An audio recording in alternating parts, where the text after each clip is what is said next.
Last week లాగానే ఈ week కూడా ఒక వాలటైల్ సెషన్ జరిగింది. 26,000కి పైన ఒక క్యాండిల్ క్లోజ్ అయింది. అది కూడా 1 ఇయర్ తర్వాత. మళ్ళీ ఆ క్లోజింగ్ పాయింట్ నుంచి పడిపోయింది. లాస్ట్ వీక్ యొక్క లోని మార్కెట్ టచ్ చేసింది. ఆల్మోస్ట్ లాస్ట్ వీక్ లోకి దగ్గరగా క్లోజ్ అయింది. ఈ week US fed rate cut జరిగింది. ఇంకా మార్కెట్ లో వస్తున్న క్వార్టర్లీ రిజల్ట్స్ అంత సరిగ్గా లేవు, మిక్స్డ్ గా వస్తున్నాయి. అందుకే ఈ వీక్ ఒక డిసప్పాయింటింగ్ వీక్ అని చెప్పొచ్చు. నెక్స్ట్ వీక్ యొక్క ఇంపార్టెంట్ లెవెల్స్ ఏవి, ఏ సెక్టర్స్ టాప్ పర్ఫార్మింగ్లో ఉన్నాయి, అండర్ పర్ఫార్మింగ్లో ఉన్నాయి, ఇంకా నేను ఏ సెక్టార్లో ఇన్వెస్ట్ చేయబోతున్నా ఈ మంత్ అనేది మనం ఈ వీడియోలో డిస్కస్ చేద్దాం. అలాగే ఎప్పట్లాగే అన్ని అనాలిసిస్ని కూడా చేద్దాం. హాయ్, నా పేరు శ్రీకర్. ఇక వీడియో మొదలు పెడదామా? లాస్ట్ వీక్ యొక్క వీడియో చూసుంటే నేను ఈ పిన్ బార్ క్యాండిల్ గురించి చెప్పాను. ఈ పిన్ బార్ యొక్క లోకి కింద వీక్లీ క్యాండిల్ క్లోజ్ అయితే రివర్సల్ అయినట్టు అని చెప్పాను. ఈ వీక్లీ టైం ఫ్రేమ్ లో చూస్తే ఈ పిన్ బార్ కి కింద క్లోజ్ అవ్వలేదు. 30 మినిట్ టైం ఫ్రేమ్ లో చూస్తే రే లైన్ లాస్ట్ వీక్ యొక్క లో పాయింట్ దగ్గర పెట్టాను. ఫ్రైడే ఆఫ్టర్నూన్ సెషన్ ఎండ్ అయ్యేటప్పుడు కింద క్లోజ్ అయింది. టచ్ అయింది కాబట్టి ఇంకా బుల్లిష్ ఉండదు, బేరిష్ ఎప్పుడవుతుందా అని వెయిట్ చేస్తూ ఉంటాం. ఇప్పటి వరకు బుల్లిష్ గా ఉన్న మార్కెట్ సైడ్ వేస్ అయిందని చెప్పొచ్చు. బుల్లిష్ నేచర్ ఇంకా లేదని చెప్పొచ్చు. ఇదే చార్ట్ ని డైలీ టైం ఫ్రేమ్ లో చూస్తే ఒక డబుల్ టాప్ ప్యాటర్న్ ఫామ్ అయింది. నేను ఈ ప్యాటర్న్ ఫెయిల్ అయినప్పుడు అంటే 26,100కి పైన క్లోజ్ అయ్యేంత వరకు మార్కెట్లో బుల్లిష్ నేచర్ని చూడను, బేరిష్ నేచర్ని మాత్రమే చూస్తాను. ఒకవేళ 25,700కి కింద క్లోజ్ అయితే మన దగ్గర ఇక్కడే సపోర్ట్ ఉంది. సో దీని కింద క్లోజ్ అయితే 25,400, 450 దగ్గర ఒక సపోర్ట్ ఉంది.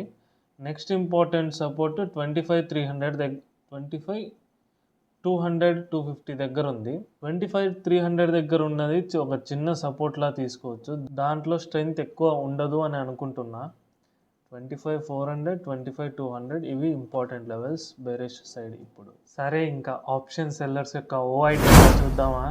ఈ వీక్ యొక్క డేటాని చూస్తే 26,000 దగ్గర కాల్ సెల్లర్స్ యొక్క డేటా చాలా ఎక్కువగా ఉంది. అంటే దీని అర్థం 26 కంటే పైకి మార్కెట్ పెరగదు అనుకున్న వాళ్ళ బేర్స్ యొక్క స్ట్రెంగ్త్ ఎక్కువగా ఉంది అని అర్థం. ఇంకా పుట్ సైడ్ చూస్తే దగ్గరలో స్ట్రెంగ్తే లేదు అసలు. 25,000 దగ్గర స్ట్రెంగ్త్ ఉంది. ఇక్కడ సెంటిమెంట్ మొత్తం బేరిష్గా ఉంది అని చెప్పొచ్చు. సరే, ఇంకా ఫ్యూచర్స్ యొక్క ఓఐడి ఎలా ఉందో చూద్దాం.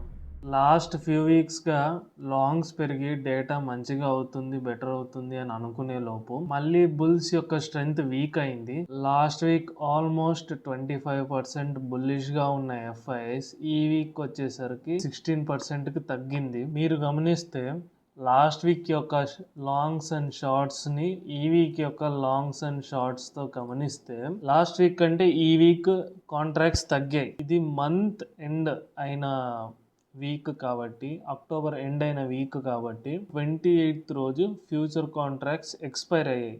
ఎఫ్ఐఎస్కి 2 ఆప్షన్స్ ఉంటాయి.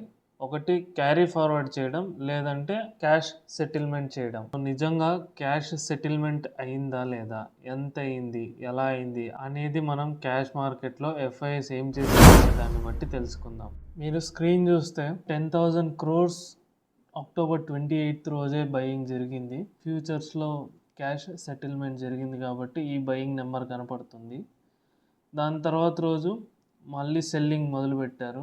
నార్మల్ సెల్లింగ్ కంటే కొంచెం ఎక్కువ సెల్లింగ్ అయింది ఈ 3 days. సరే, ఇంకా సెక్టోరల్ అనాలిసిస్ చేద్దాం. మనం ఈ డేటాని చాలా వీక్స్ నుంచి ట్రాక్ చేస్తూ వస్తున్నాం. పిఎస్యు బ్యాంక్స్ ఇంకా మెటల్స్ టాప్ పర్ఫార్మింగ్లోనే ఉంటూనే వస్తున్నాయి. అండ్ ఈ వీక్ ఆయిల్ అండ్ గ్యాస్ కూడా ఉంది టాప్ పర్ఫార్మింగ్లో. మీరు ఈ డేటాని ఎవ్రీ వీక్ ట్రాక్ చేయడం వల్ల ఎక్కడ ఇన్వెస్ట్ చేయాలన్న ఆలోచన మీకు వచ్చే ఉంటుంది. ఐ హోప్ మీకు ఇది హెల్ప్ఫుల్ అయిందని అనుకుంటున్నా. నేను మంత్లీ అనాలిసిస్ ప్రతి ఇండెక్స్కి వెళ్ళి చార్ట్ చెక్ చేసి మరీ రాసి పెట్టాను. సో మీరు ఈ డేటాని గమనిస్తే నిఫ్టీ రియాలిటీ ఈ మంత్ 9.22% రిటర్న్స్ ఇచ్చింది. ఈ మంత్ యొక్క top performing sector Nifty reality, దాని తర్వాత పిఎస్యు బ్యాంక్స్, దాని తర్వాత సర్ప్రైజింగ్లీ మిడ్ క్యాప్ కూడా వచ్చేసింది. ప్రజెంట్ వాల్యుయేషన్స్ అయితే రియాలిటీ సెక్టర్లోను మిడ్ క్యాప్లోను అండర్ వాల్యూడ్గా ఉన్నాయి. అందుకే నేను ఈ మంత్ నా ఇన్వెస్ట్మెంట్ని రియాలిటీ సెక్టర్లో లేదంటే మిడ్ క్యాప్లో ప్లాన్ చేస్తున్నాను. ప్లీజ్ మీరు దీన్ని ఇన్వెస్ట్మెంట్ అడ్వైజ్లా తీసుకోకండి. మీరు ఏ ఇన్వెస్ట్మెంట్ డెసిషన్ అయినా తీసుకునే ముందు మీ ఫైనాన్షియల్ అడ్వైజర్ని కన్సల్ట్ అయ్యి డిసైడ్ అవ్వండి. ఇక ఈ వీడియోని సింపుల్గా సమ్మరైజ్ చేయాలంటే అట్ ప్రజెంట్ మార్కెట్లో బుల్లిష్ నేచర్ లేదు. బుల్లిష్ నేచర్ రావాలంటే 26,100 పైన క్లోజింగ్ జరగాలి ఒక డైలీ క్యాండిల్ అయినా. అండ్ బల్క్ ఇన్వెస్ట్ చేయడానికి ఇది మంచి టైం కాదు. ఎస్ఐపిస్ని కూడా నార్మల్గానే మెయింటైన్ చేయండి, స్టెప్అప్ చేయకండి. అట్ ప్రజెంట్ మన market almost all time high దగ్గర ఉంది కాబట్టి ఇన్ కేస్ మీరు ఏదన్నా అమ్మేయాలి, ప్రాఫిట్ బుక్ చేయాలి అని అనుకుంటుంటే మీరు ఆ ప్రాఫిట్ బుకింగ్ ప్రాసెస్ని కన్సిడర్ చేయొచ్చు. ఇది కూడా మీరు మీ ఫైనాన్షియల్ అడ్వైజర్ని కన్సల్ట్ అయిన తర్వాతే డిసైడ్ అవ్వండి. ఈ వీడియో నచ్చిందా మరి? అలా అయితే వచ్చే వారం మళ్ళీ ఇదే టైంకి కలుద్దాం. బాయ్.